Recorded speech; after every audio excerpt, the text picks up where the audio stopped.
Welcome.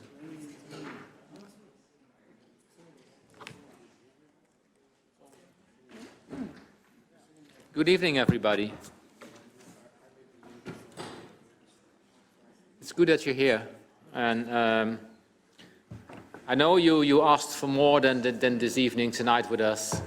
And you wanted to be involved in all the negotiations, and that was not the decision in the end. However, I'm very glad that you're here. And we are here to share a little bit with you the dynamics, how it goes. And we will do that, but at the same time, I'm very curious what you hear, how it goes. Because I think you hear much more than maybe we think you know. Because you speak to all the countries and they probably tell you different things than they tell us. Because most of the time when the countries are in this room, the positions are rather formal. And we always try to attract all member states into settings where they might be able to discuss a little bit less formal and more informal. But that's always a delicate balance, finding that. And so I hope that they speak to you more informally than they sometimes speak to us, so that you can also share with us what you hear, how you think things go. But maybe we just kick off with some first ideas on.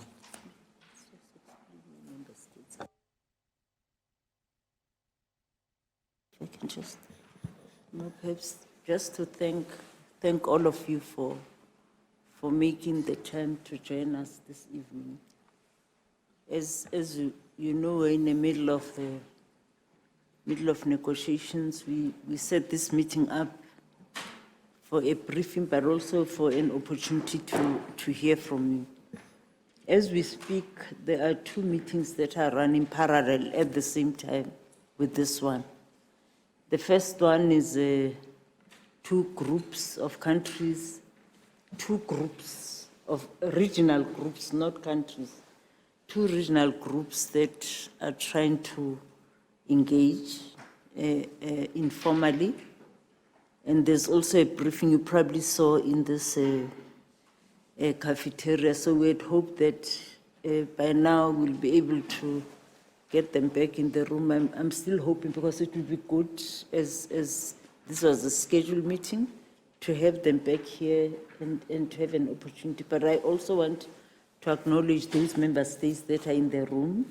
As you're aware, there are some name tags and member states.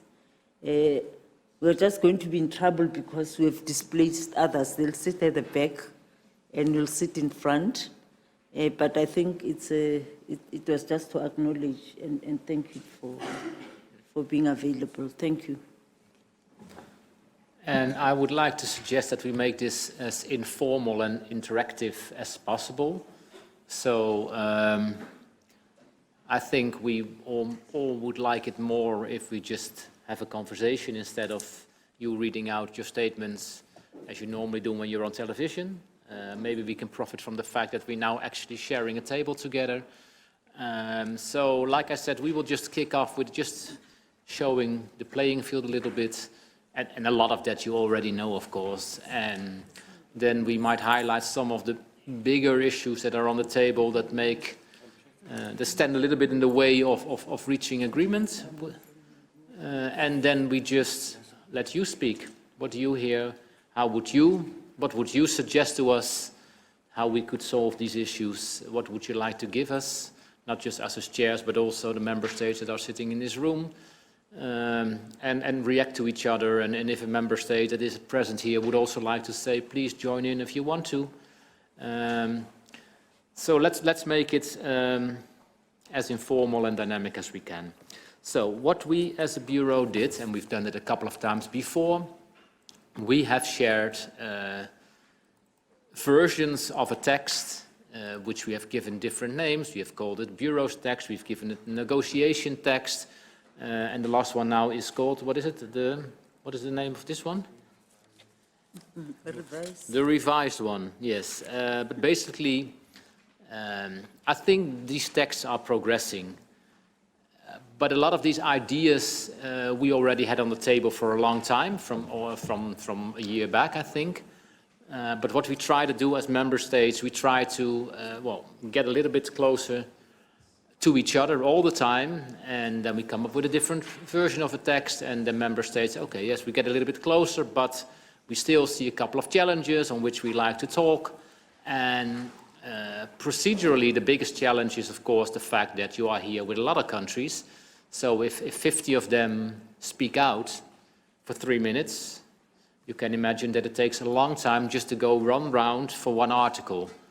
And that is, we know that, of course, it's nothing new, but that makes these types of negotiations sometimes complicated. And what it also makes complicated is that we all share the reasoning why we do this. But the further you go down into the details, the more difficult it is to agree, because that's just the way it is. And to give you a couple of examples of things that we encountered during the meeting so far, for example, an article on tech transfer. I think there is a broad agreement among member states that it is important that we try to deliver on technology transfer in order that in more places in the world we can start up production facilities, for example, or research facilities to diversify the basis of doing research and the production of medicines. But if you go down into the details how to do that and what kind of facilitation you need for that, you touch, for example, on IP rights and how do you go about with IP rights. And that's been a challenge, of course, in international context for a long time. And so that's just an example of where you see where the broader concept is shared, but the deeper you go into the details, the more difficult it is to agree.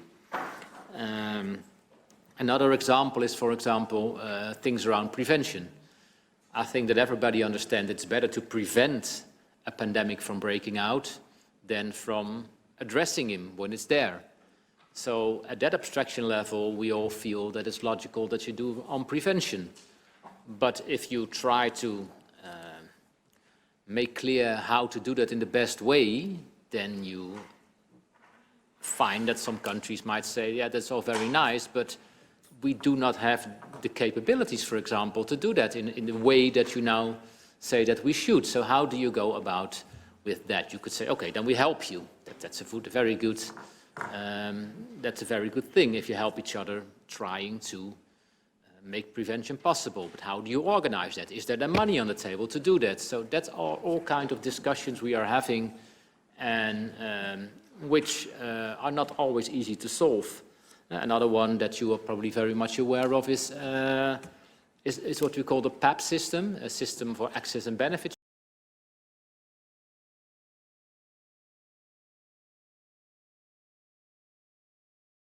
sharing. We all think it makes sense that you try to share pathogenic information as soon and as freely as possible. But then there are countries say that we want to do that, but we would also like to see on the other side that some of the possible benefits that arise from that, or in another form, that we can also profit from, for example, countermeasures that are produced on the basis of that. And that makes sense if you just approach it from a high abstraction level, but if you get into the details of how to make that work, you get into difficult negotiations. Well, that is why it takes a long time to do that. But I think that all countries have the willingness to find each other in the end. But the big challenge, again, is that it is a time-consuming process, that there's a lot of issues that we try to address in our discussions. And time is of the essence and not always on our side. So how are we going to deal with that? So, I'm not sure if you want to add anything to that, Precious, at this stage? No, just I think some of you may be interested in knowing how we are progressing. As you may be aware, I mean, I can just say briefly, since Monday where we are and how things are progressing. Firstly, as we had said in the program of work, we'll start with chapter 1. We have had an opportunity to, for the first time, get member states to discuss the preambular paragraphs. And of course, because this was like a first reading of the preambular paragraphs, it has kind of attracted more inputs. We've had an opportunity to go through, well, the use of terms will always be revisited as we discuss and go through chapters. We've had an opportunity to work on the objectives and principles, and we've managed to complete Article 4, 5, 6, 7, 8, 9, 10, and we just broke, as we're beginning discussions on 11, and I think we're in the middle of 11. So we'll continue. Tomorrow we'll be discussing PAPs, and of course it will depend on how well we progress. We know some of you wanted a copy of what has been discussed. As you know, member states had indicated that their preference is for us not to share a text with attribution, and we respect that, and I thought I needed to put it on record because some have requested that. But we're also informed that there's some text that is doing rounds. We don't know how you got it, but anyway, it was just to give you a sense of where we are. So tomorrow we will continue with PAPs, and obviously Saturday we'll continue. We allocated Saturday as a working day. We're working into the night. We finish here at 10 every day. And I must acknowledge and also thank the Muslim community for agreeing to break their fast and still come back here. It's a huge sacrifice that they've made to say that they break and go home, do their prayers, and still come back and join the meeting at 8 o'clock. So this is just a brief summary of where we are. Thank you. So maybe we just open the floor for you to comment or ask questions or come up with suggestions. And you can also pose questions to member states in this room. So just try to make it dynamic and interactive as much as you can. And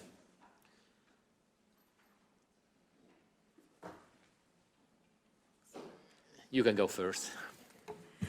Thank you. I'm Lynn Gentile from the Office of the High Commissioner for Human Rights. And our sort of thinking is how can we help support the process in terms of the human rights content and framing. And it seems to me that a missing piece in how we understand the process is what has been the thinking behind the progressive drafts. Because what we've seen, as you know, is the removal of lots of human rights language. If we look at the zero draft, it's quite different from the draft we have now. So what I would appreciate myself in order to understand how I can best support is what has been the thinking behind the removal of these provisions. Thank you. Thank you. And I think there are different answers because it's two different questions in a way. How can you best help the process evolve? That is by, and I've said it to many of your colleagues as well earlier on, I think is mainly interacting with member states, because it's the member states, it's not the Bureau or us that in the end decide on this. It's member states that have to share ideas or come up with ideas what to include. And then specifically on the human right language, and as you're right, the text has evolved. And if evolving is always improving, that is depending on your position, so to say. That's subjective, of course. If I put it in my words, and not all member states might agree, I would say that what we try to do is come up with language that captures as much as possible the general concept of human rights without specifying to whom, in what situation, and why is that? Because as soon as you start digging in, you start mentioning women or other specific groups or whomever, then you get a discussion on that.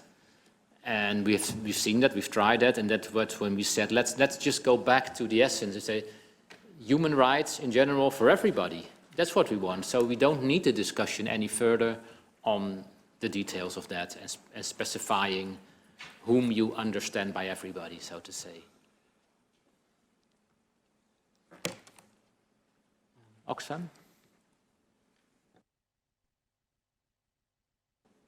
Thank you, and thank you for this meeting, and for briefing us of where you are. So I've got two questions and one suggestion. So on the questions, so you're saying we completed article this and article that, but there is no consensus yet. There's no, it's not green yet. So what is the process to reach it green, given that you have really 6 working days so far? So what's the process to get it to green? And to be honest, when we ask member states, they said, we don't know. When we say, what's next step? So you have it, everybody put their thing, and then what? They don't seem to know it. So that's my first question. My second question is kind of question suggestion is, you said that you can't, member states don't want to share the document with their names, and that's we don't understand. But is there any chance of sharing the document without names? So we have the edits, bracketed or whatever, but without saying that, I don't know, Malawi wanted that and Brazil wanted the other. It's just an idea. My suggestion for kind of moving forward is that it seems at the moment every country is coming from a particular position on specific issues. I think maybe we need to remind people why we are here. The injustice that happened during COVID, and before COVID is not the first. We had avian flu, except the virus was a little bit more sympathetic, but before that we had HIV. And I hope we don't forget what happened in HIV. It's a huge injustice that led to millions of deaths. I think UNAIDS says 12 million. So there has been injustice, and there is the fear of what will happen next. So this is about how the world leaders or the negotiators will protect everybody, everywhere, no matter who they are. And if we put public health all the time as the overarching thing, then we would say, well, okay, we want medicine for everybody. Then how do we get medicine for everybody? We want local production. Then how do we get local production? And then you start looking at the ways to get local production working, rather than saying, my position on tech transfer is this, my position on IP is the other, is looking at which way will reach a massive supply as needed. So I think public health has been missing from this. Thank you.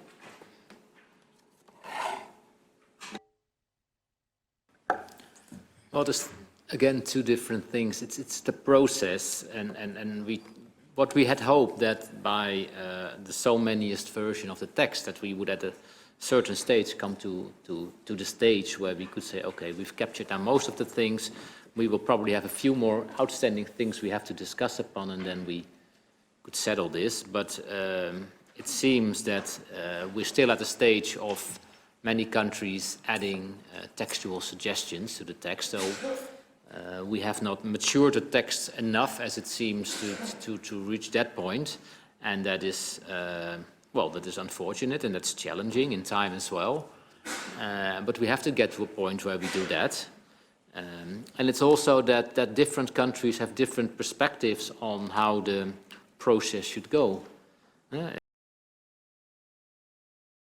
For example, some of them want to do everything in the formal setting, while others ones are very much calling for informal settings as much as possible, parallel on different articles, and well, basically it's just member states not agreeing on the process, and that is well, that sometimes makes life difficult, and we will, around the weekend, we have to make up our minds where we stand in that respect, and come up with further proposals. And on your other point is that you have the feeling that people sometimes forget why we are doing this. And I can imagine if you hear the discussion sometimes that you feel that way, but I think that everybody knows why we are doing this, and we have colleagues in the room that sometimes remember us why we are doing this with the same kind of words that you are using. But it's sometimes different realities. It is, if you just zoom out, you say, of course, we do this because of we had a pandemic and we will try to prevent the next one or be more equitable the next one. But if you're doing this almost technical work, you get a very different discussion. And I sometimes say, if I bring my mother, she would think, what is this? But that's just the way the game is played, or the process is being rolled out. So I think everybody understands that it's about people, but you just do not always recognize it in the discussions. That is something else, I think. You want to add anything to that? Or is it? I don't know. I mean, I just wanted to remove the head of a chair for a minute, and I know I can't do that. You can't separate me from my role as chair, and I'm doing that because half the people in this room I've worked with in my past life, and half the people in this room were part of our HIV/AIDS work for years. And the question is, you know, given the history and all the debates and discussions, and I'm kind of throwing this question back to you. What would be different this time around? I mean, at the time, we have deaths in the same way as we have with COVID. So what would be different this time around? What is it that will help us propel this in a manner that can ensure that we have a sustainable solution? Yes, I'm throwing it back at you because you've traveled this journey, and you know, and some of the discussions are repeated, as some of the issues are raised on an ongoing basis, and so my question is, and I'm throwing it back to you, is what is it that you think we'd have to do differently?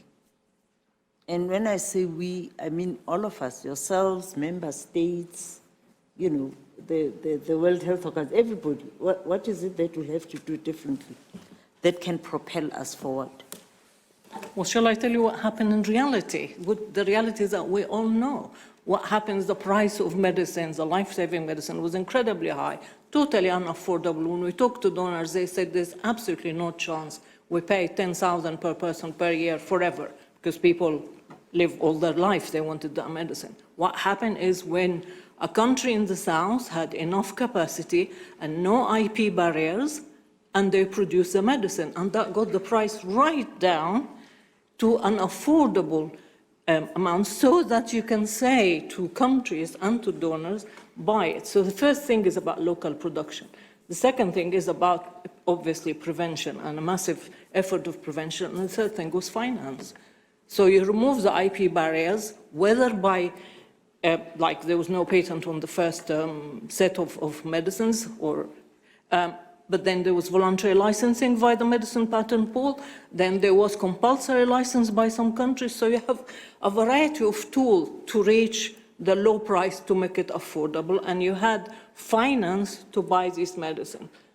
So I think that, I mean, HIV can provide a hell of a lot of lessons for this, but somehow it feels like we don't want to learn it. We're looking for something theoretical rather than what happened on the ground. Let's hear from other colleagues as well. The UNFPA.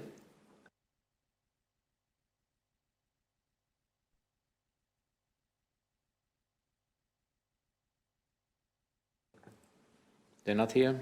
Then we just do the panel for Global Health Convention. Thank you, chairs, and we are in this together, so it's good to be, you know, here and get this chance to be able to give thoughts. I think we all agree this is too big to fail, and that we have to exhaust all the means, conventional and non-conventional, to get to some kind of successful conclusion. So our question is, we've been here this week, and we came because we know that we all have a critical part to play in this.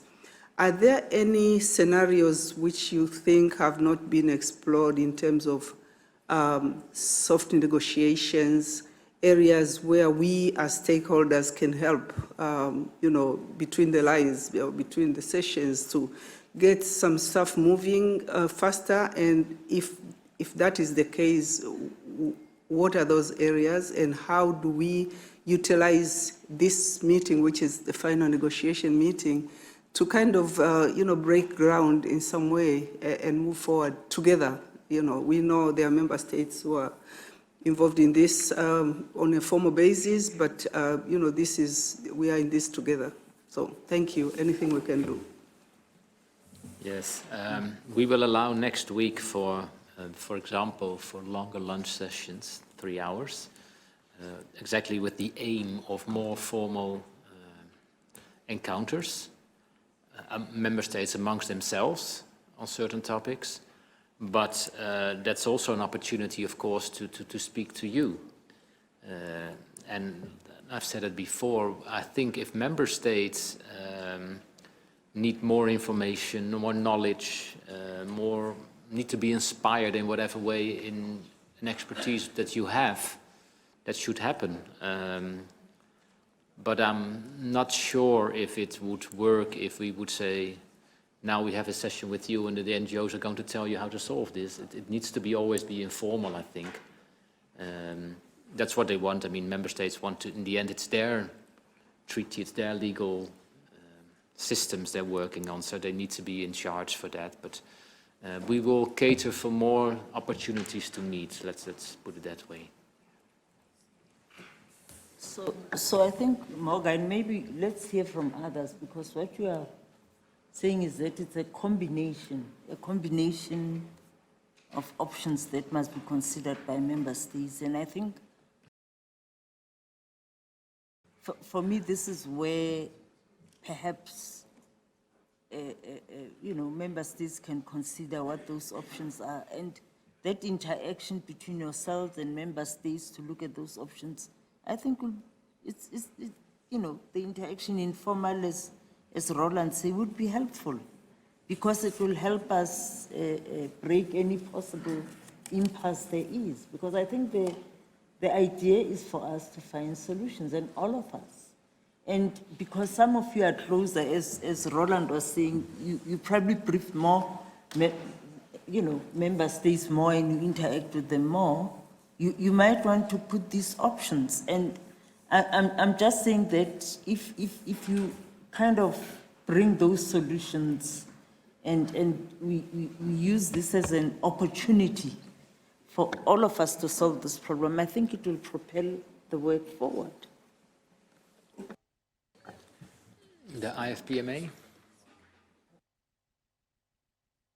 No, I just wanted to acknowledge that the Director General of WHO is online, Dr. Tedros, so he's also in a listening mode. He also wants solutions, as well as other member states are online. As you can see, there are 154. Some member states are not in the room, but they're online.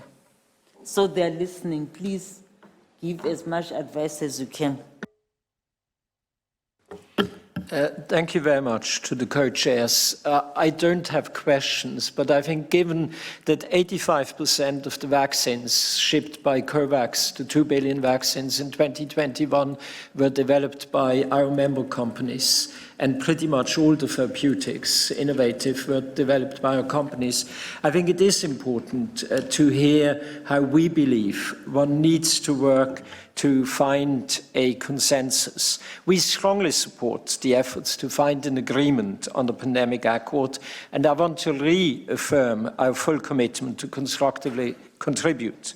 First, building on the Berlin Declaration, biopharmaceutical companies, both from developed and developing countries released last week a new statement which makes clear that we do want a pandemic accord, and companies are willing to accept mandatory commitments to delivering equitable access to essential countermeasures, provided the system is workable. These commitments do include allocation of a percentage of real-time production of relevant therapeutic or vaccine after the pandemic is declared on the basis of a public health risk, needs and demand.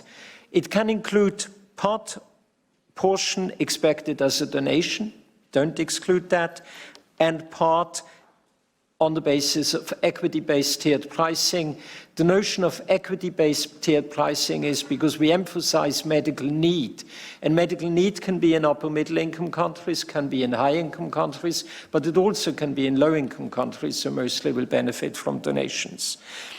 The commitments include other important elements, such as improving surveillance, contributing to that, research on pathogens before a pandemic, voluntary licensing based on mutually agreed terms, as we have seen, and to improve geographic diversity of manufacturing. We really urge member states to build on this statement, which was signed by representative industry bodies from the global north and the global south. We are fully aligned on key elements, and we urge you to develop a flexible and agile approach to equitable access, which induce a critical mass of companies to sign up, because we are deeply aware, and I've had discussions with Mike Ryan and others, that it is important that companies sign up, and coercion sadly will not work there. You need to induce them, and I'm confident that it can be done. Second, we do support a feasible access benefit system, a PAP system, and workable, with the creation of a partnership that would attract broad, universal participation. System must be open and unmonopolized. It must integrate rather than replace existing system. It would almost be impossible to create such a system from scratch, and governance of the PAP system needs to be inclusive. WHO playing a critical central role as part of a broader partnership of membership and stakeholders, CSOs, but also industry. You need us involved there. In order to foster legal certainty, we fully support the notion of creating this as special international instrument in line with Article 4.4 of the Nagoya Protocol. Third, and I think we're all deeply sensitive to that, time is running short. So we really call for realism and pragmatism to find an agreement. We believe that the recently submitted proposal by the European Union, we don't like it, but we do believe it does include quite a number of elements which could make a workable system. As we have said multiple times in the past, the accord needs to preserve what worked well in the COVID pandemic, which was access to pathogens, free and rapid, which was the innovation ecosystem, which delivered at record speed and record scale. But it must in particular fix what did not work well, the equitable rollout of medical countermeasures. And we are willing, and I can assure you that we and our companies are willing to commit to this. Happy to answer questions also in the interaction. Thank you. Stop aids. Thank you so much. I actually just wanted to follow up on the question around the human rights language, because I appreciate it has been discussed, but we now see one mention of it. And in Article 16, it previously talked about policies that would respect, protect, and fulfill human rights for all people. So I think just understanding the decision to remove that as well, given that that is such broad language. And then just on civil society participation, obviously appreciate this session, but more broadly, this has been a challenge throughout the whole process, and it hasn't sort of replicated what we see in other international processes. So just a question, when we look at the text, how can we make sure that the specific role that communities and civil society play can be recognized? We see that in the tobacco control framework, in the guiding principles that the participation of civil society is essential. So just looking at how we can bring that sort of language into this text as well. Thank you. Thank you. And again, the answer to the human rights language is that we try to make it as, I'm not sure what the right word for it is, but streamlined as possible in order to reflect that everybody, all people in the world are important, and human rights are important, and we have now humanitarian law, and we have now included, So everything is in there, but we do not want to specify it, because as soon as we specify it, we get a discussion around it. And again, if you want language in there, it's member states that have to bring it up. It's not us as the Bureau that decides what gets in there. It's the member states that bring it up, so they have to do that. So we have 4 polls. Thank you very much for the opportunity to participate. And we indeed have spoken to a lot of member states, and what we're hearing outside of the process, outside of these rooms, is very different from what you're hearing here. Here, member states are just repeating their positions. We know that there are several parts that are moving in parallel, so progress will not happen on one if there isn't progress on the other, which leads us to a situation where the negotiations are tactical. So we get surprised why all of a sudden certain language that we thought would get consensus, like with One Health, most countries support One Health, they work with One Health in their countries, but we're seeing the language systematically weakened, and in our conversations we're hearing this is because we're not seeing progress on the other elements. So we have a kind request to the Bureau and a kind request to the member states. To the Bureau, we need your help in creating space for informal conversations among member states, because when they're speaking here, they're just repeating their positions. It's not on the human level. It's not helping each other understand. It's not helping each other understand where they're flexible, where their red lines are. And to the member states, we started seeing member states from different regions cross-pollinating, having conversations beyond their own silos. We very much welcome that, and we hope to see more of this. So in terms of format, it could be different formats. It could be the format of a huddle. It could be a format of smaller subgroup sessions. We've seen it in other processes. We know member states want to have the full conversation plenary, but if there's any space for informal conversations of some sort that member states would be happy with and the Bureau will be able to propose, we'll be very grateful. Thank you. Well, I said earlier that I apologize on their behalf, because it's exactly what they're doing. They are stuck somewhere talking to each other. I think there are 2 groups at the moment. That's why they're not in the room. It's precisely that. And like I said, next week we will facilitate it a bit more even. There's quite a list of you still left, and so we have to speed it up a little bit, I think. The Third World Network. Thank you, co-chairs, for the platform. We've been telling our interest and requirements all this while, so I think this is time to probably ask a few questions. We have questions for everybody, Bureau, States, and Secretariat. So question one, we need a little bit more clarity in the process. Like, we think that after 5 to 7 days, like by May 26, there may be another revised text from the Bureau. And that means we would effectively get another 5 more days to negotiate the document.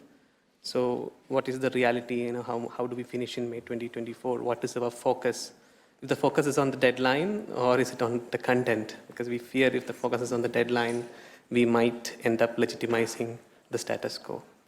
The second question is with regard to Secretariat. If legal is available, they may try to answer. Currently, various documents of WHO speaks about developed countries and developing countries. Is there any other classification in WHO constitution or the legally binding instrument so far WHO has developed to be used, or it's just this classification? Question 3 is about the Bureau's proposal. Currently, many places, it says parties will provide support and assistance to developing countries. What does this mean? Whom should developing countries approach for assistance during a pandemic? Whether they should approach WHO, or should they send their requests to governments of other parties? There's a question 4, which is more about maybe some parties who are concerned or whose red lines are there on technology transfer, to use the word voluntary and mutually agreed terms. They may try to answer this. So we have seen a lot of elaborate provisions about R&D, technology transfer, supply chain, etc. Can we actually have a demonstration about how these mechanisms will work in reality? When will the diversification of production happen? Please explain to us what is the legal certainty and predictability in technology transfer, right? That's very important if you are sticking to the red lines of voluntary and mutually agreed terms. Otherwise, it's just the status quo. There's no change. Finally, is a question to Secretariat. Currently, I don't have access to one of the sequence databases which WHO recommend under PIP framework. We wonder how WHO can help me in this case, or help the people like me who are facing discriminate opposition to their full access to these databases, which are not answerable to WHO and its member states. We heard that WHO said they have no capacities to establish a sequence database, but we never heard what are these capacities lacked by an international organization like WHO, which runs Berlin Hub, BioHub, etc. So we would like to know more clarity how WHO can help us in this regard. Thank you. Thank you. That's a lot of questions, and I wonder if we have time to do them all, especially the last one is something I think you better bilaterally deal with WHO people. But your first question was about the process, and that's an important one. How do you deal with a focus on time when your focus should be on content? That is indeed a struggle. And I think that, to be honest, I think that the focus is on content with most member states, very much on content. And the limited time we have is standing in the way of further talking about that. Well, we have had discussions in the past on should we allow another year, for example, to do this work. But I think all member states have the feeling that, no, it should happen now. Because the more time we take, the more we talk. And that comes a little bit to your question on how do we know it will work? And I think we will only know when we start doing it. And that's why I think it's important what the last version of the text recognizes, that we say that we will gradually strengthen, for example, prevention policies and attempts, because in my view personally, I think it's it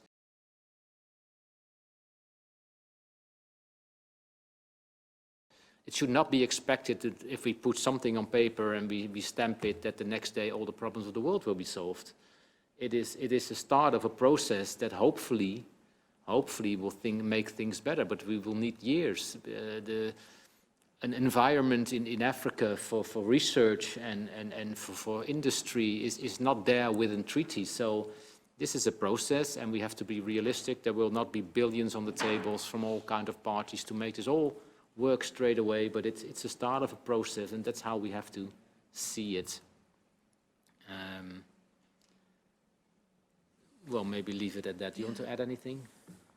No, I was just going to appeal that so that everybody gets a chance to ask questions. Can we try and limit maybe to 2? We appreciate that you want all the answers now. And maybe Dr. Majo can answer some of the questions. But I wanted to say that I guess, is it about content or time? I think it's both, actually. Both, because one, we don't want, content that's just a piece of paper, whereby we'll just say we met a deadline.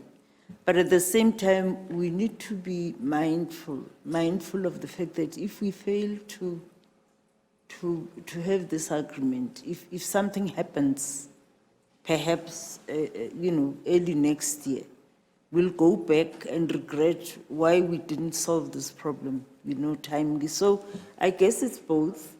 We want to meet the deadline, but we also want to ensure that we are comfortable with the content that we have. The others, I think it's detailed that I wouldn't want to preempt what the member states are going to be agreeing to, because I'll be prejudging and I'll be putting the cart before the horse. Let's hear from the NCD Alliance.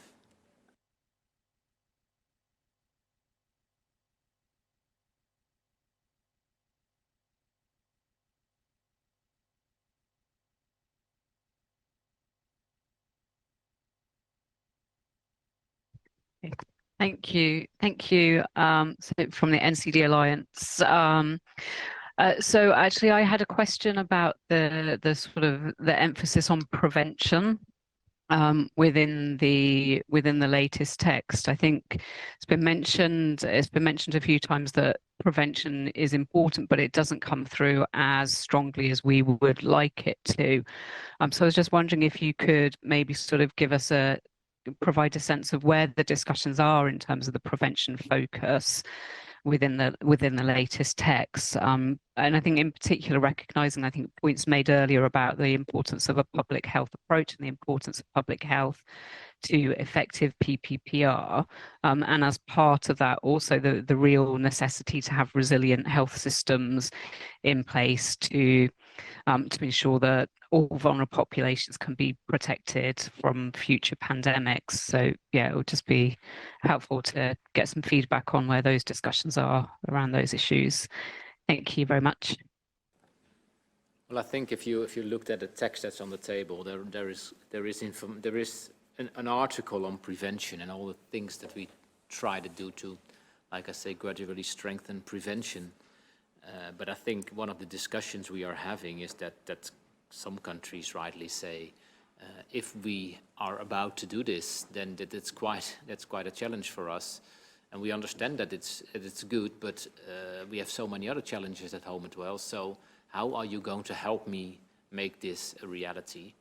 And well, solving that puzzle is something that we are still discussing. And as we speak now, from 8 o'clock onwards again, groups of countries with the ambassador of Japan are sitting together, trying to move that article forward, because I don't think there is a misunderstanding between member states that prevention is to be preferred over a reaction to something that breaks out. But how do you do it? And if we talk about programs to help countries, how do they look? It should not just be another obligation without actual programs to make that a reality. So the World Veterinary Association.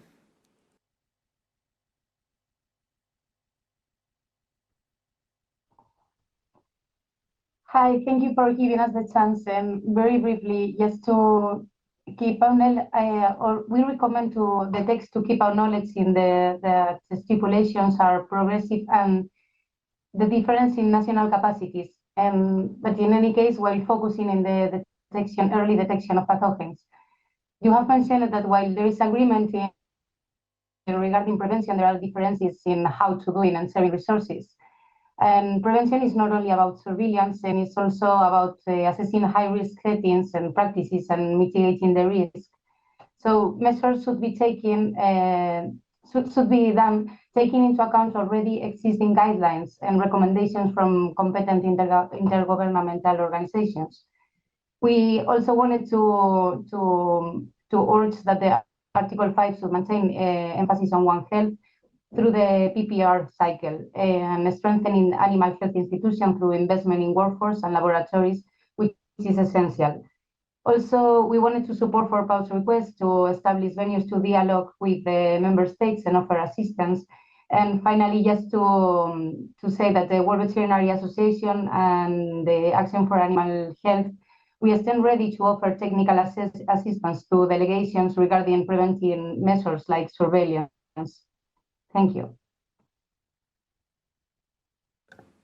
Thank you very much. Drugs for neglected diseases initiatives. Thank you, Chair. It's online. Great, thank you. Sorry, I was trying to unmute. You can hear me okay, Grant. So this point is related to a question about the process of developing the next text itself. So who does it, what opinions are being taken into account in the drafting of the next version. Obviously, you discussed Article 9 today. We're an R&D organisation. We have some concerns about how we heard the discussions going, in particular when it comes to the provision 9.6 on attaching conditions to public funding. So we know from the discussions that really a very small number of member states are wanting to limit this, the scope of this provision to only during health emergencies. So such, an alignment of approaches wouldn't apply to the development of new health tools, which is a major issue. You need the preparation here too. You need the work that needs to be done in between pandemics in order to be able to have something to manufacture. And we can't just assume that we're going to have these health tools ready if we haven't done the work beforehand. And this is really widely accepted by pretty much everyone who works in R&D, including industry, in their recent statements. They've acknowledged, as do we, as an organisation that conducts R&D, that you need to accelerate that work in between pandemics to come up with these potential new tools. So if that is the case, then these terms need to apply all the time. And the current framing of the text and the concerning push that we're hearing from really a very small number of member states to make this language even more explicit misses this point completely, and needs to be addressed in the next draft. So it's just a question about how that will then be taken into account when that's being developed. Thank you. Thank you. And yeah, that is something that's under discussion, so we have to see how that will play out among the member states. The South Centre, please. Thank you, co-chairs. It's clear that the challenge before us is to achieve a paradigm shift in the content of the text within a very limited time that is available. Now, this is concerning because the present iteration of the treaty text, in our view, fails to adequately address the challenges that have been witnessed in the recent crisis. It's laden with unnecessary nuances and voluntary provisions, which undermines its effectiveness. Particularly with regard to issues on equity, the current draft is devoid of binding mechanisms. And in particular, it would be important to strengthen the provisions in this regard, such as in areas such as on suspension of the enforcement of IP rights and full use of TRIPS flexibilities during pandemics, which must be made obligatory. Now, given the fact that we have this race against time and the need to achieve significant progress in the text with regard to equity, going forward, will the option of deciding by a vote be on the table if consensus keeps being evasive, keeps being a challenge, achieving consensus? Thank you. That in the end is up to the member states, but I don't expect that that will be the case, and especially not because you have to understand that we are currently drafting this instrument under Article 19, which means that every country still needs to ratify, so to say, to opt into it, so to say. So there's really no point in voting on something and then knowing that there are 50 countries who were against it and 150 that were for it, and those 50 will just not ratify it. Then it's still useless. So you need everybody aboard to do this. And yes, that means that you will have to have compromises, and in the eyes of yourself, probably you would call that watering down, but that's just the reality of compromising, I think, that we see. The Pandemic Action Network.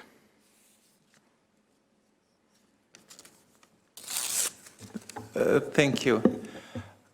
Listening to the general statements made by member states on Monday, it was clear that some of them were not very happy, that some of the discussions they had in the informals had not made it or were not reflected in the current text.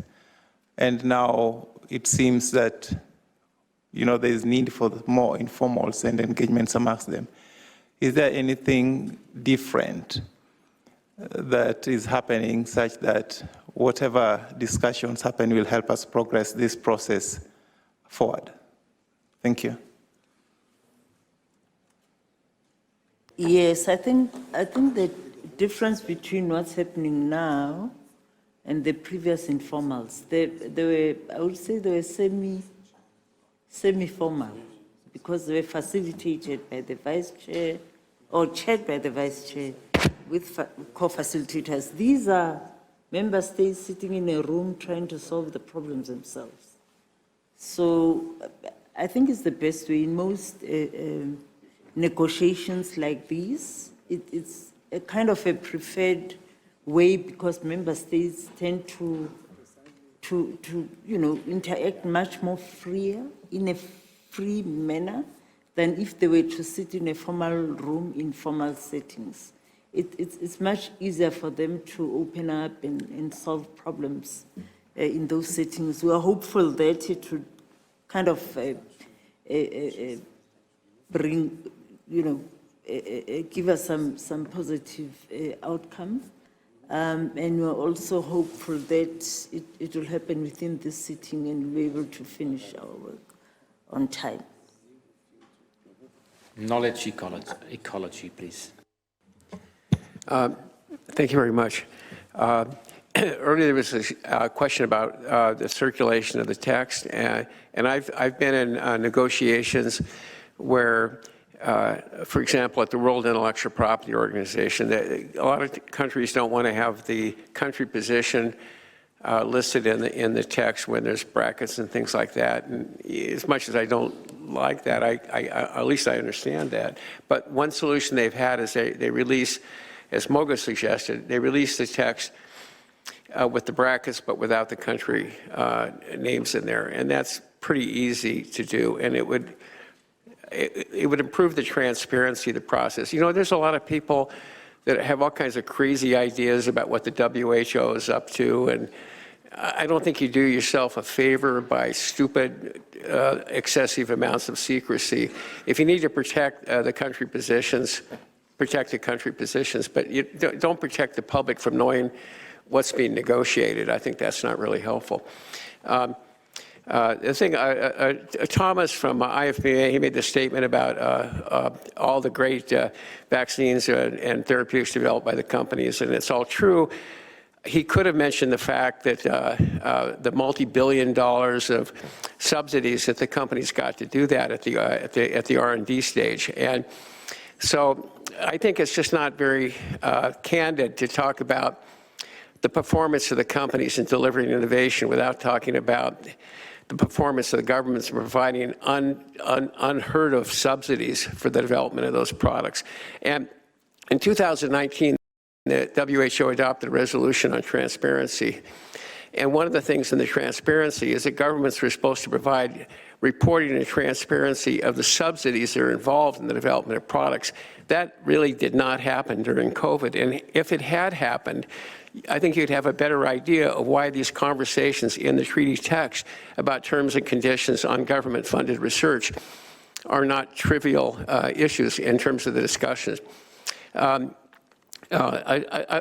would like to say that in terms of moving things forward, all these issues about the PABs and how the PABs has conditions that people are arguing about whether they should be there. And as Thomas knows, sometimes we've aligned ourselves with IFMA on some of these divisive issues.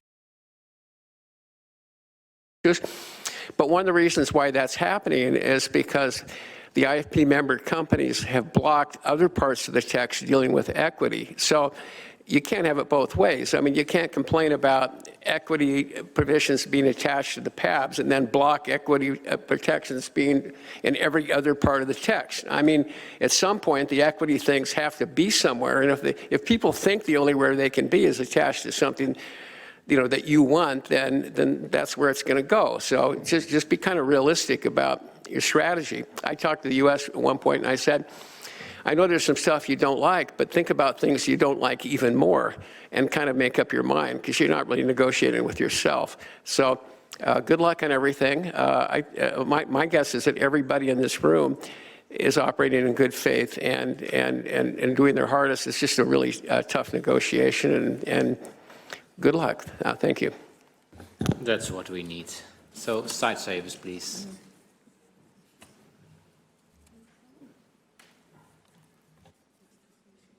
Side savers.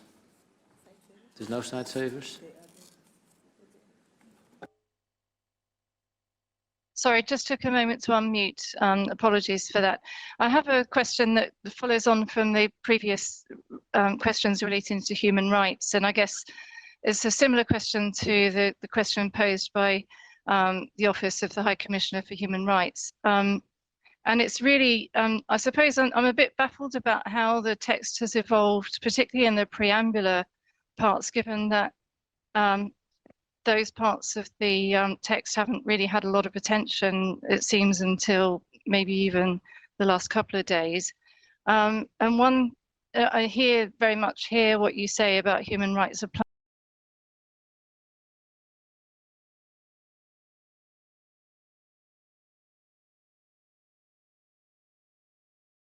applying to all people, but we know from the experience of COVID and HIV and other pandemics and health emergencies that the realization of human rights for all people and to realize equity as well requires particular attention to persons who are in vulnerable situations. And we're just wondering how the definition of persons in vulnerable situations has been stripped right down from one text to the next, to the point where it doesn't really seem to bear any relation to the experience of COVID, and it doesn't seem to be in line with the definition of health in the WHO Constitution, because we know that it isn't only the direct risk of disease or morbidity or mortality or severe risk of disease which creates vulnerability in the context of a pandemic. And I mean, this definition really, really matters, because it actually defines the scope of other articles and will actually speak to the real experience and how this treaty will be implemented and how the effects of it will be experienced by, you know, people who some of the people who most need it in the future.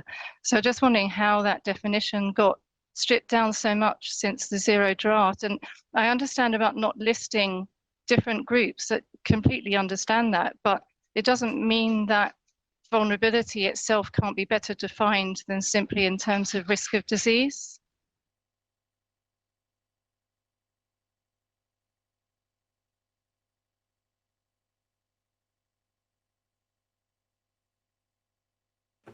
Thank you very much. And actually, we touched upon the Article 1, the use of terms for one of the first times, actually, and we decided that we would leave the finalization of those terms, including persons in vulnerable situations, till the end, and then we see which of the terms we really need to specify, and then it also is only justified, like you say, that we use the right words for that, but also knowing, like I've said before, that it should be the right one, but if we specify the discussion starts, so that's a very thin line we walk.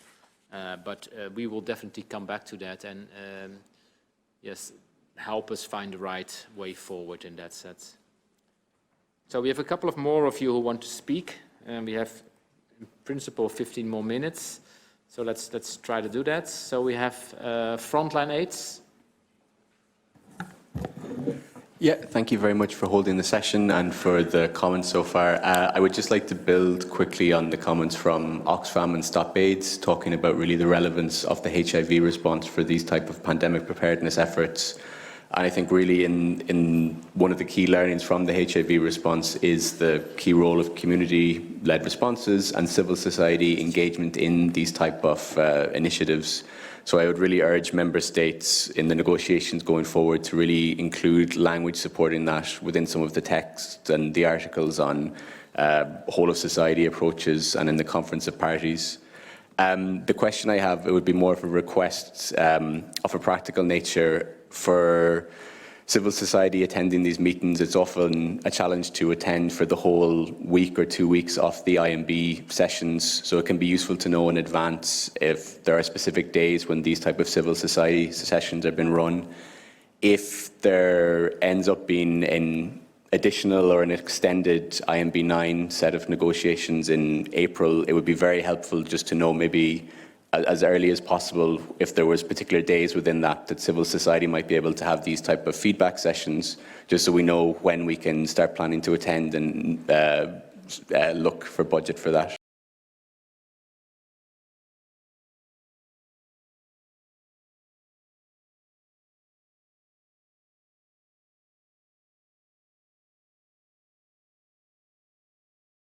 So yeah, that was all I wanted to add. Thank you. Thank you. And planning is, of course, important, and most probably it will be the week of 29 April if we need it, and then we will, up front, let you know when we will have another evening like this. Where are we? Pre-vote.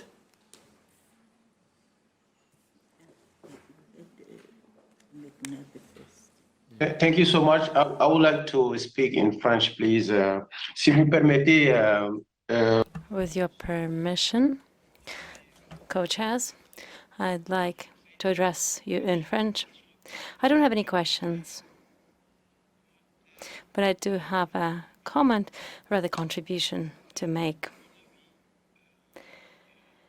In my opinion, according to Prezod, we need this agreement on the pandemic. It is unavoidable.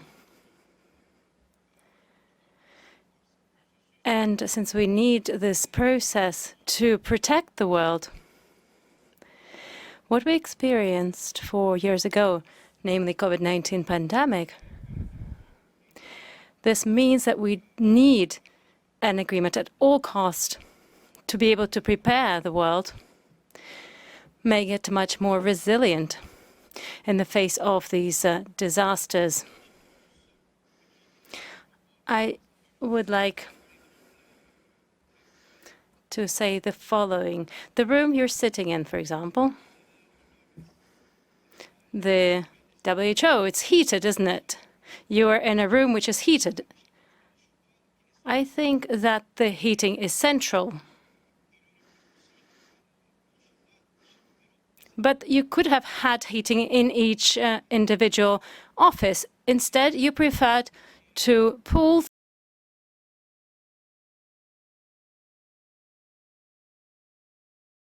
the fees, to centralize the heating. And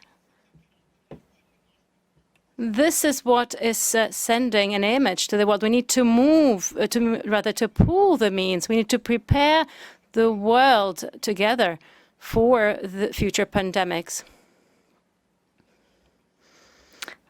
I understand that WHO does not have all the necessary finances to prepare each country, each region. But I do have to say that even if we have to use all the wealth of the world to protect lives, we must do so. Health is a global public good. We know today that most pathogens come from animals, be it domestic animals or wild animals. So we must absolutely use the One Health approach as the basic approach in this pandemic to be able to ensure proper protection of wild fauna and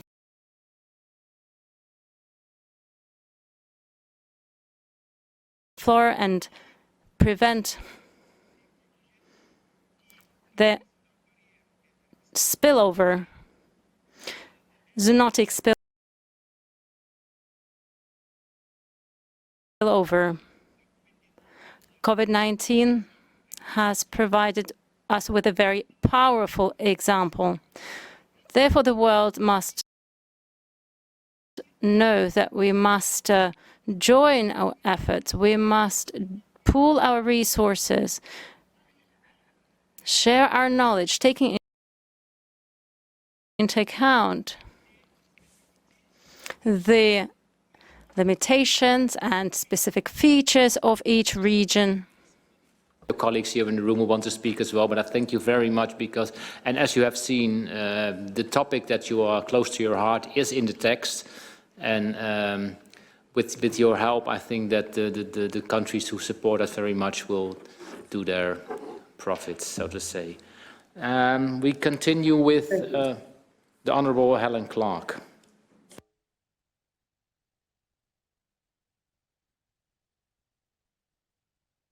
Thank you. And I'm neither Honourable Helen Clark nor Christine McNabb, and but Helen asked me to convey a message from her.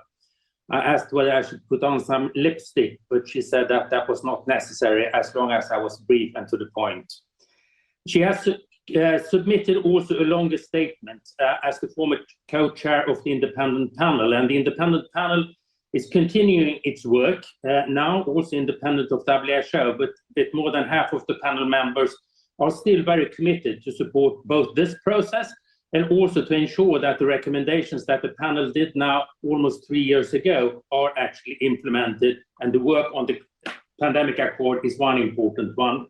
Let me just highlight a couple of messages from Helen and the panel. The first one is that the objective of the agreement must be tangible and measurable. It can't be just general words. We need to be able to measure whether we are achieving the objective or not. Second, our recommendation is also that the definition of, or an expanded definition of a pandemic should be reinstated. Now we have something which is too narrow. Third, has been said by many people here that the way that human rights are embedded in the text today is not enough. People having lived through the COVID-19 recognize that the human rights aspects of what happened, not just in terms of access to vaccines, but also in societies at large, were extremely important. And our view is that that needs to come out stronger. The fourth message is about that the pandemic preparedness and response is not primarily about development cooperation and development aid. This is a global common good and should be treated as such. Equity, everybody are clear about equity, but equity is not about everybody should have everything, but equity must serve public health needs. And again, our recommendations are that in the para 9 to 14, it needs to be more strongly legally binding commitments. And finally, accountability have been removed. Accountability arrangement and measurement has been removed from this text. And again, based on the work that the panel did, we strongly recommend that there should be positively incentivized accountability measures. The IPCC that is linked to the Climate Convention might be a good point of reference. Finance, I don't need to say anything more that there is a need to have a pre-negotiated agreement in terms of financing, both for preparedness and for search, and again, not primarily coming from aid, but coming from Minister of Finance directly. And last, the panel is still, and Helen is still convinced that the political engagement at the highest level beyond the health sector is needed in order to be able both to prepare, but also to manage the crisis if we will have one again, which we hope not.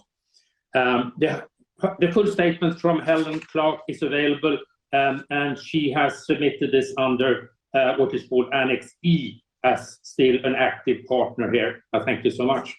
Thank you. Next is Public Services International. Thank you, chairs, for this opportunity. Public Services International is a global union federation present in more than 150 countries, representing 700 unions and more than 30 million workers worldwide. The majority of them are health and care workers. I think that during these negotiations, some countries might have forgot why we're here. So I ask you to remember these images. Health workers wearing plastic garbage bags because they didn't have vests. Doctor, nurses, hospital workers completely exhausted after working 24-hour shifts without rest just to save lives of people they didn't know.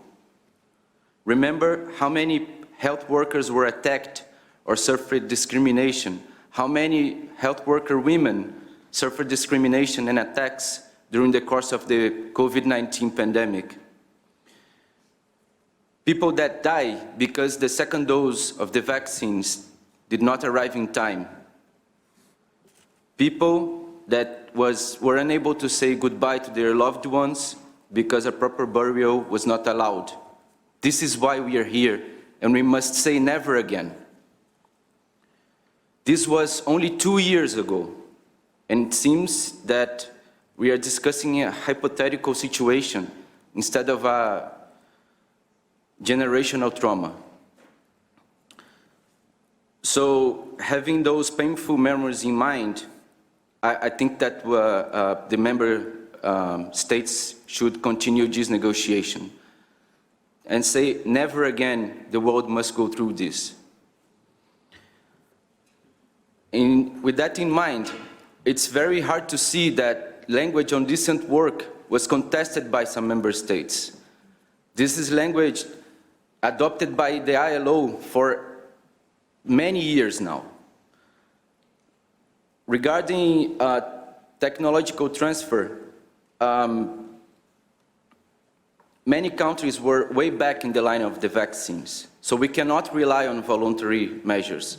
We cannot rely on the goodwill of corporations that put profit before lives. This is why we need legally binding and an automatic trigger waiver on intellectual property rights, and it doesn't have to be anything to do with the World Trade Organization. Member countries can agree in this room to put in place national measures. We need to strengthen public-led local production to decentralize production capacity, and we cannot have in this agreement mutually agreed terms, because this is business as usual. This is status quo. This is what led us to the tragedy that we lived 2 years ago.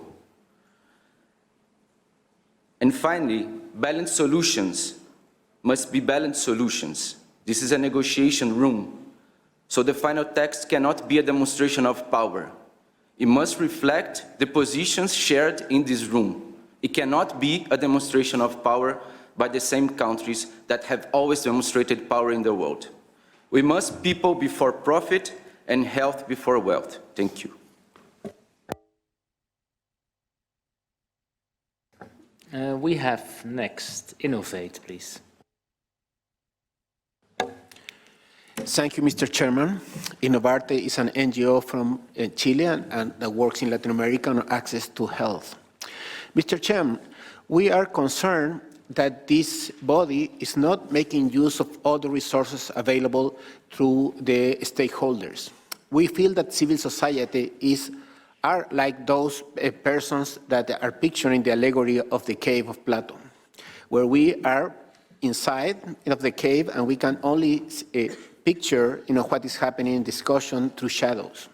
We believe that it's fundamental that civil society and stakeholders are allowed to have readily access to the text. And so we support what have been already said by other members of civil society. In addition, we believe that the Bureau should provide briefing every morning expressing what are the issues being contested. You don't have to say which countries say what, but if we say we are discussing whether IP is important or not and what the arguments for both sides, civil society could contribute.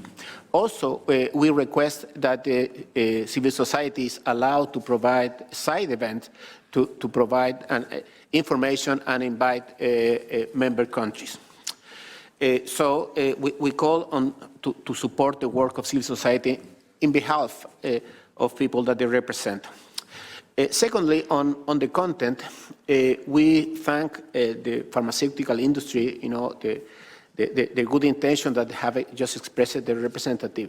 But in addition to avoiding to refer to what has been the funding received that allowed them to construct these vaccines, they have omitted to say the importance for important companies like Moderna to have been benefiting from a compulsory licensing given by a developed country, which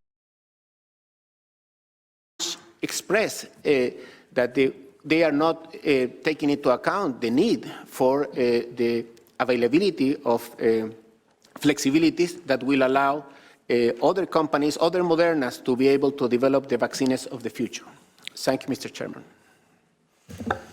Thank you very much, and I fully understand your wish to be more involved, but I hope you allow Precious and myself also alive, and don't make us come in every morning and early as well.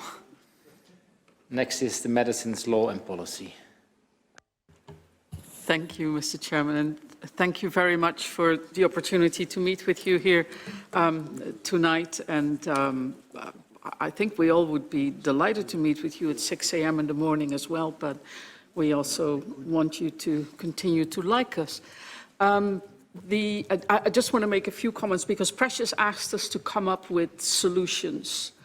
But I want to draw attention to the fact that solutions, of course, have been found before in previous pandemics. And in fact, many of those solutions you find in this text, in particular in Article 11. Now, you also asked us to spill the beans and tell you what countries are telling us. Well, what we hear on the street, or rather in the cafeteria, is that many delegates are concerned about Article 11, and Article 11 would be highly problematic and contentious and difficult to reach agreement. Well, when you read it, there's most of what's in there is a reiteration of existing rights and rights to use measures that may be necessary if the wonderful voluntary measures and agreements that Thomas was talking about, and I should add, I was pleased to hear him say that, because I think voluntary licensing agreements can play a very important role. We've seen it with HIV, and it should be used a lot more. But we also know that they sometimes do not emerge, or that they do not apply to countries where they may be necessary. And at that point, it would be important to make sure that countries can intervene, or actually governments should intervene to protect their population. So my worry is that if indeed those countries that have problems with Article 11 are going to seek to roll back those rights, that we're going to end up in a situation that is less than we have today. So I would like to understand better what countries' problems are, and have an opportunity to go more in depth with delegations to discuss these points in more detail. Thank you. Thank you. And the other way around, I would encourage member states who want to hear more about this to come to you, Ellen, and speak about this. The World Federation of Public Health Associations.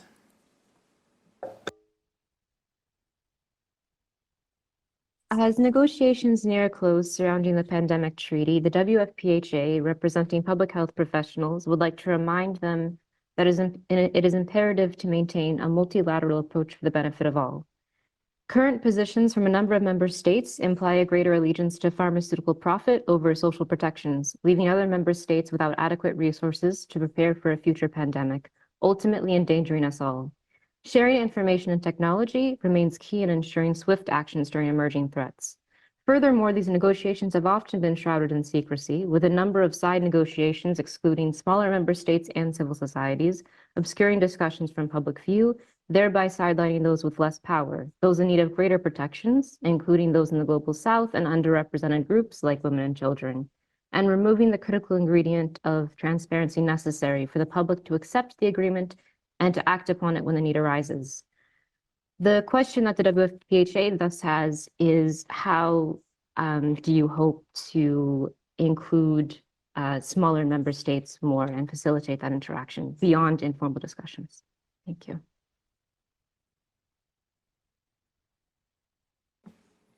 MSF, please.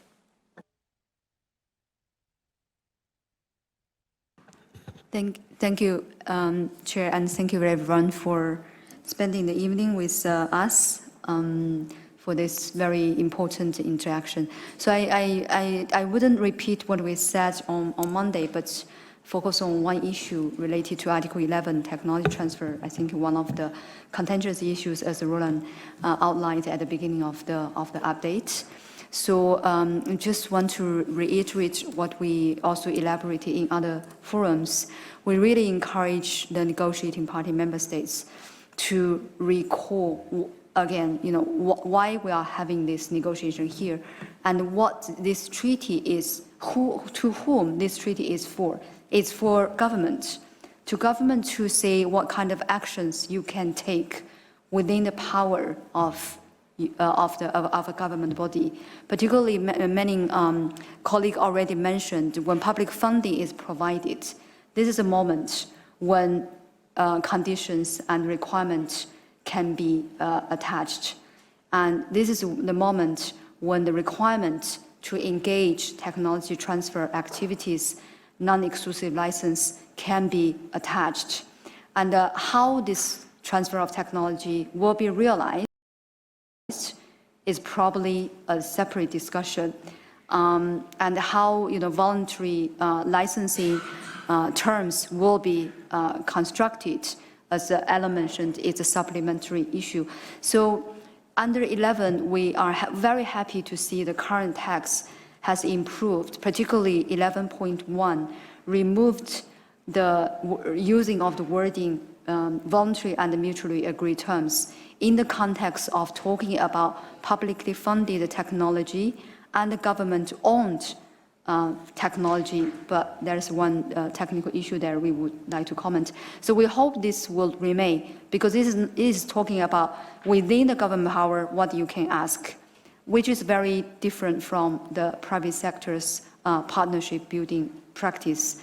By keeping the voluntary and mutually agreed terms in the text, is also make the meaning of the legal text ambiguous and confusing. So what exactly voluntary and mutually agreed terms entail for the stake obligation is very, very confusing, reading from a technical perspective.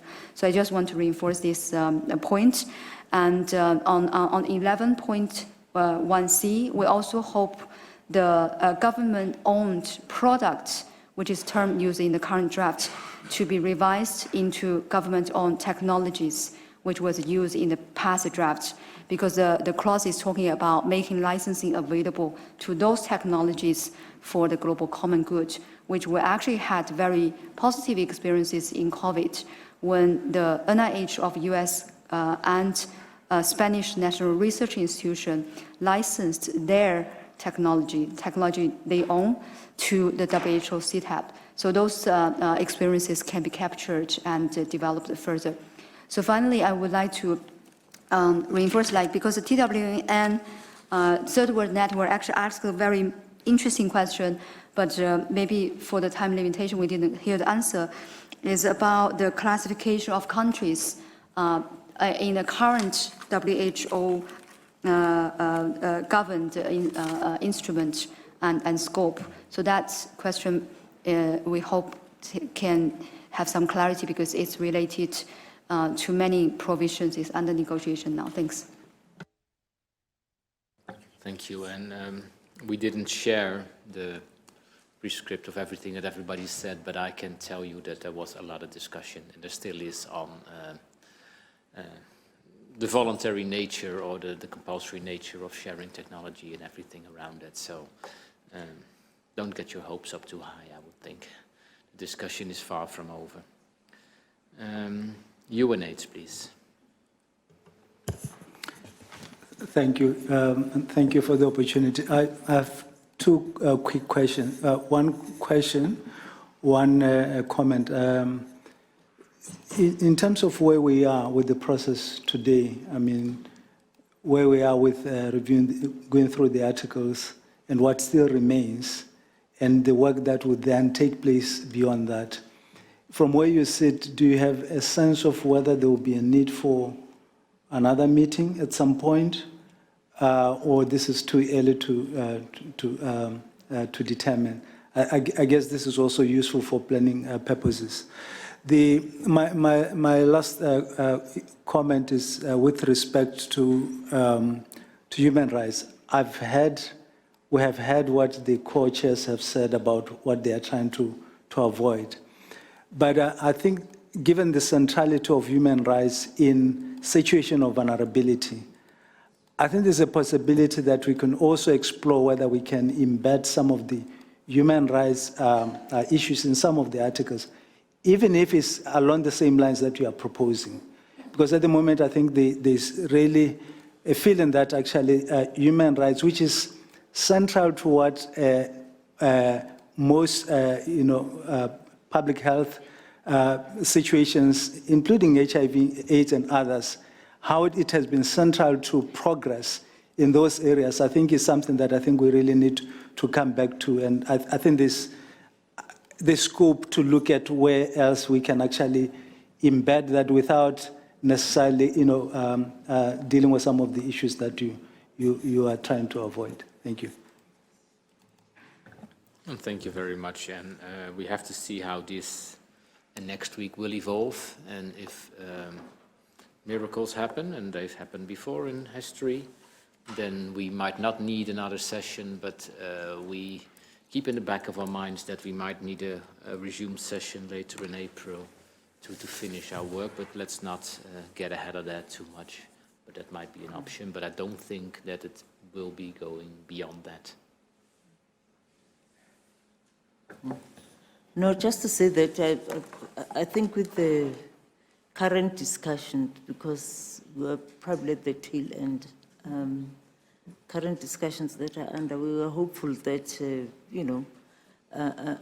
some of the language will be brought back.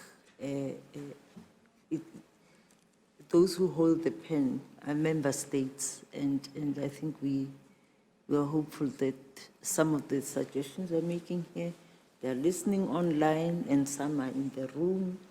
They're probably going to reflect on some of the points that you've raised. We can only but hope.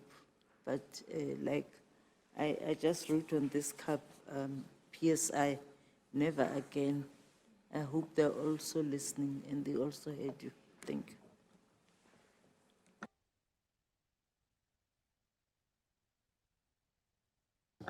I think we've reached the end of this session. I'm not sure if one of the member states would like to say anything, or maybe you can say one or two words. No, I have nothing to add. Everyone probably needs to get home. Greetings again from Dr. Tedros. He's been listening intently, and actually, I've been so impressed with what I've heard here this evening. It's, many of the themes, many of the issues you've raised have been discussed in various other fora, and many of very precise analysis of, I think, of the issues that exist. But I said today at our press conference, maybe from maybe WHO's secretariat perspective, but also from my own personal perspective, having spent 27 years operating on the front line, and our colleague from Public Services International, I think, spoke most eloquently when it came to the experience of our fellow brothers and sister health workers on the front line. We owe them a debt of gratitude for this pandemic, but gratitude doesn't work for the next pandemic. Gratitude isn't enough. We need to take action. And I don't see this instrument, and thank you to the co-chairs and the hard work they're doing. This is not a piece of paper. This is a life-saving instrument. And that's how it should be treated. It's like a defibrillator for the world. We have to design it, we have to build it, and we have to know how to use it. Everyone has to know how to use it. Otherwise, it's useless. So we need to stop thinking about this as a piece of paper, but a living, breathing, life-saving instrument. And if we do that, I think we get there. Your role in pushing us and our member states towards that, to make the necessary compromises to make that deal work. I think the technical partners are out there to create the machinery and to create the system. The goodwill is there on all sides. The issue is to close the deal. So, like you, we all wish this deal gets closed. No pressure, co-chairs, no pressure. thank you. Thank you for coming, and we'll be seeing you in the hallways, I think. Thank you. Have a good evening. And let's thank the interpreters because they stayed till late.